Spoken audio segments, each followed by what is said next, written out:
कमी नाही. ज्या वेळेस आमचं मनगडबळ होतं, राणी अहिल्याबाई होळकरांनी मला सांगितलं उत्तम राज्यकारभार कसा करायचा असतो हे अहिल्याबाईंनी शिकवलं. पण ज्या वेळेस ती गोष्ट मनगटावर येते त्यावेळेस पेशव्यांना आणि इंग्रजांना पळता भुई कसं करायचं हे मला महाराजा यशवंतराव होळकरांनी शिकवलं. तेच आज आमच्याकडे राजगादी नाही, पण तुमच्या इर्जनामध्ये मीठ वतून तुमचं इर्जन नासुवाची ताकद धनगर समाजामध्ये आहे. अहिल्याबाईंनी आम्हाला सांगितलं होतं की शांततेत करा. तो काळ वेगळा होता. यशवंतरावांच्या काळात इंग्रजांचं लय जरा फोपावत होतं. यशवंतरावांनी इंग्रजांना मातीत घातलं. सलग 18 वेळा, एक नाही दोन नाही, सलग 18 वेळा इंग्रजांना या मातीत गाडणारा कोणता राजा झाला असेल तर त्याचं नाव यशवंतराव होळकर. त्या यशवंतराव होळकरांच्या पण वारसदार आहे.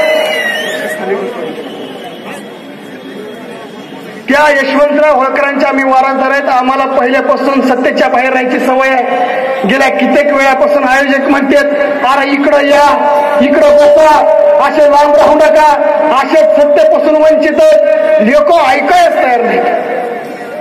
पट्ट्यात तिकडे उभं दोस्त हो या इकडं या सगळे या. ती पाठीमागे पलीकडे उभारलेल्या काय तिथे काय नवीन काय सेंटमेंट मारलं काय तिकडे इकडे गेलं काही भानगडच कळत नाही. धनगर समाजाचा इतिहास एवढा महान आहे. या महाराष्ट्रामध्ये नाही देशभरामध्ये ज्यावेळेस इंग्रजांना रेल्वे स्थापन करायची होती त्यावेळेस त्या भारतामध्ये इंग्रजांना कर्ज देऊन भारतामध्ये रेल्वे स्थापन करणारा एकमेव राजा शिवाजीराव होळकर होता. हे मला माहित नाही. ज्यानं आज या देशामध्ये या महाराष्ट्राचं राजकारण मुंबईमध्ये चालतं, नागपूरमध्ये चालतं. त्या मुंबईला आणि पुण्याला जो रस्ता जोडला गेलेला आहे तो एक्सप्रेस हायवे तर रेल्वेचा महामार्ग जोडलेला आहे तो धनगरांना दाखवला होता. हे अजूनही आम्हाला माहित नाही. ज्या वेळेस इंग्रजांना प्रश्न पडला की पुणे मुंबई रस्ता आपल्याला जोडायचा, पुणे मुंबई रस्ता जोडत असताना इंग्रजांची त्यावेळेस इंजिनियरची टीम आली आणि टीम आल्यानंतर ते सांगायला लागले की आपल्याला या पुणे मुंबईला जोडणारा रस्ता जोडायचा आहे, त्याच्यासाठी आपल्याला काय करावं लागेल आणि काय करावं लागेल असं सांगत असताना ते इंजिनियर त्या ठिकाणी आले. त्यांनी बघितलं प्रचंड मोठी दरी आहे, त्याच्यामध्ये रस्ता निघणं अशक्य आहे. पहिलं शिष्टमंडळ त्या गव्हर्नमेंटकडे गेलं, सांगायला लागलं या ठिकाणाहून रस्ता निघणं अशक्य आहे, दुसरा काहीतरी पर्याय बघा. त्यांनी सांगितलं की दुसरा पर्याय नाही, पुणे मुंबईला जोडणारा रेल्वे महामार्ग जोडता येत असेल तर तुम्ही दुसरा शिष्टमंडळ तयार केला. दुसरी इंग्रजांची टीम इंजिनियर टॉप 10चे देश विदेशातले बोलवले, त्यांनी त्या खंडाळाच्या घाटात नेऊन सोडले. ते गोरे गुमटे इंग्रज रोज यायचे, दुर्बीण लावायचे, पलीकडे काहीतरी बघायचे, ते विचार करायचे. या सगळ्या घोंदरीतून, या सगळ्या घनदाट जंगलातून आपण रस्ता कसा करावा हे त्यांना काही सुचत नव्हतं. पण गेल्या कित्येक दिवसापासून एक मेंढ्या राखणारा धनगराचा पोरग ह्यांच्याकडे मोठ्या कौतुकाने बघत होतं. अरे हे गोरी गुमटी इंग्रज येतात, दुर्बीण लावतात, पलीकडे काहीतरी करतात, आपण यांना विचारून नेमकं काय करायचंय. आणि मग त्यावेळेस त्या धनगराचं पोरग हातात काठी घेऊन खांद्यावर कोंबडी घेऊन त्यांच्या समोर गेलं. त्या इंग्रजांना सांगायला लागलं की तुम्हाला नेमकं काय करायचं, मी तुमची काय मदत करू का. आणि मग त्यावेळेस ते सगळं सुरू असताना त्या इंग्रजांना प्रश्न पडला अरे जे देश विदेशातला इंजिनियरला जे जमलं नाही हे मेंढे राखणारं धनगराचं पोरग आपल्याकडे येत आहे आणि आम्हाला म्हणतंय की मी तुमची काय मदत करू का. आता ह्याला समजून सांगावं तरी नेमकं कसं. तसा एक माणूस त्या ठिकाणी म्हणला अरे या ठिकाणी ह्यांना रस्ता काढायचा आहे. तसं ते धनगराचं पोरग गालात हसलं आणि म्हणला रस्ता डाव्या हाताचं मळ आहे म्हणलं. ती इंग्रजांना हाणूनच घेतलं. अरे गेल्या कित्येक दिवसापासून आम्ही झटतो, गेल्या कित्येक वर्षापासून या ठिकाणी दुर्बीण लावायला सगळं माप घ्यायलो, पण कुठं कळला गेले रस्ता कसा काढायचा. तू अडाणी मेंढ्या राखणारा त्यातल्या ते धनगराचा, तुला कुठं राज्यात आमदार नाहीस, तू कुठं खासदार होत नाहीस, चुकून हुकून राज्यसभेवर जातोस आणि तुला कसं भेटावं आणि तुला कसं रस्त्याचा रस्ता कळणार आहे. अरे मग त्यावेळेस ते सांगायला लागला की मी तुम्हाला रस्ता कसा काढायचा हे दाखवू शकतो. पण त्या इंग्रजांना मोठा प्रश्न पडला अरे जे आम्हाला जमत आहे, जे आम्ही इंजिनियर आहेत, सुशिक्षित आहेत, जे आम्हाला जमत नाही हे मेंढ्या राखणारं अडाणी धनगराचं पोरगं काय करणार. त्याला बाजूला सारलं, तिचा अपमान झाला, ते बाजूला झालं. काही दिवसांना ते इंजिनियर त्या ठिकाणी आले पद यायला लागले आणि सांगायला लागले अरे या ठिकाणावर रस्ता निघणं शक्य आहे. आणि त्यावेळेस तो एक इंग्रज अधिकारी त्याला म्हणायला लागला गेल्या काही दिवसापूर्वी एक धनगराचा पोरगा आपल्याकडे होतं त्याला बोलवा आणि त्याला विचारा इथून रस्ता कसा काढायचा. त्या मेंढ्या राखणाऱ्या धनगरच्या पोरला बोलावलं आणि सांगायला लागले अरे सांग इथून रस्ता कसा काढायचा आणि रस्ता कसा काढायचा हे सांग म्हणतात. ते धनगरचा पोरगा सांगायला लागलं माझ्या पाठीमागून चला मी काठीची टीक मारेल त्या ठिकाणी तुमचा रस्ता आखायला सुरुवात करा. काठीची टीक मारत असताना काही इंग्रज त्याच्या पुढे चालायला लागले आणि पुढे चालायला इंग्रजांना ते धनगराचं पोरग दम देऊन सांगत होत पुढे नाही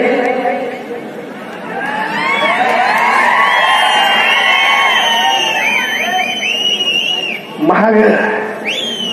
इंग्रजांना प्रश्न पडला राज्य कुणाचं कुणावर आहे. याला भाजपवाल्याला व्यास दाखवून द्यावं लागणार आहे. मग काँग्रेसवाल्याने खुश व्हायची गरज नाही.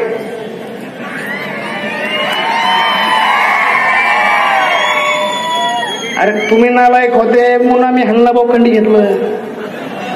तुमच्यापेक्षा नालायक निघाले ना.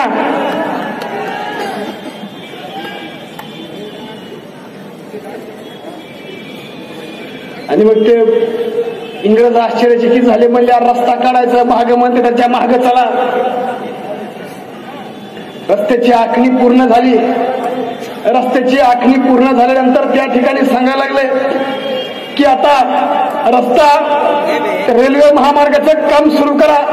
रेल्वे महामार्गाचं काम सुरू झालं. बघता बघता काही दिवसामध्ये त्या ठिकाणी तो महामार्ग कंप्लीट झाला.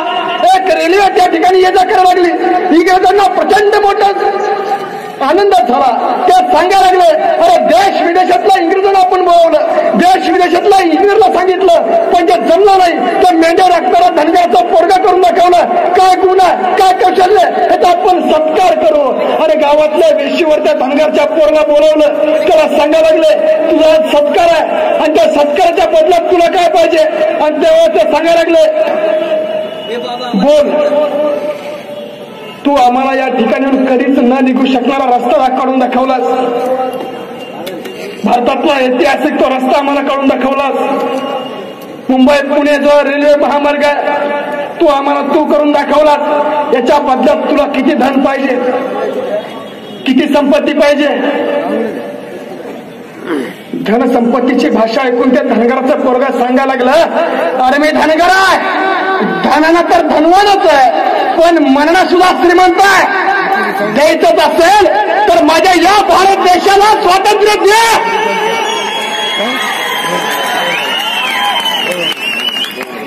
एवढं वाक्य ऐकलं. इंग्रज अधिकाऱ्याने त्याला गोळ्या घातल्या. त्याला जागीच ठार केलं. त्या ठार केलेल्या धनगराच्या पोराचं नाव आहे शिंगरोबा धनगर. खंडाळ्याच्या खालच्या घाटातून जर आपण गेलो तर त्या शिंगरोबाचं मंदिर आजही त्या ठिकाणी बघायला मिळत आहे. एकेकाळी ज्या इंग्रजांच्या तावडीतून हा भारत देश स्वातंत्र्य व्हावा त्यासाठी ज्या महाराष्ट्रातल्या धनगराच्या पोरानं स्वतःचं परिधान दिलं तो शिंगरोबा धनगर या पाठ्यपुस्तकामध्ये शिकवला जात नाही. तो शिंगरोबा धनगर या महाराष्ट्रातल्या व्यवस्थेने आम्हाला सांगितलं नाही. आजही खंडाळ्याच्या खालच्या घाटातून जर तुम्ही गेलात तर त्या शिंगरोबाचं मंदिर त्या ठिकाणी बघायला मिळतंय. त्या ठिकाणी आख्यायिका सांगितली. आम्ही नेहमी प्रश्न करायचो जाताना हे शिंगरोबाचं मंदिर कसं काय. पण त्या मंदिराकडे जात असताना गाडीचा काच खाली करून 4-2 रुपये चिल्लर फेकावे लागायचे. सगळ्यांच्या मनात प्रश्न पडायचा अरे 4-2 रुपये नेमकं कोण आहे. 4-2 रुपयाची गरज कसं काय लागायला लागली. आणि मग त्यावेळेस ते एकानं मला सांगितलं मला इथं एक येडा धनगराचं पोरगं होतं. दरी खोल आहे. त्याला जर तिथं मंदिरात 4-5 रुपये फेकले नाही दरी खोल आहे ते महागच लागतंय म्हणले डायरेक्ट. अरे एका काळी या भारताच्या स्वातंत्र्यासाठी ज्या शिंगरोबानं स्वतःचं बलिदान दिलं त्या शिंगरोबानं या महाराष्ट्रातल्या प्रस्थापित व्यवस्थेनं त्या ठिकाणी मातीत गाडण्याचं काम केलं. पण 2019ला या महाराष्ट्रातले प्रस्थापित मातीत गाडल्याशिवाय आपण शांत नाही बसलं पाहिजे. 2019ला सर्वसामान्य धनगरच्या पोरानं 2019ला सर्वसामान्य घरातल्या पोरानं आता आमदारकीला उभारलं पाहिजे. तुमच्याच जिल्ह्यातल्या निलंगा विधानसभा मतदारसंघामध्ये जानकर साहेब निलंगा विधानसभा मतदारसंघामध्ये ॲडव्होकेट विठ्ठल आदित्य निलंगा विधानसभेमध्ये तयारी करायची. प्रत्येक जणांना या पद्धतीने आता काम केलं पाहिजे. तुम्हाला कोणता प्रस्थापित पक्ष आपल्याकडे मिळणार नाही, कोणताही प्रस्थापित व्यवस्था.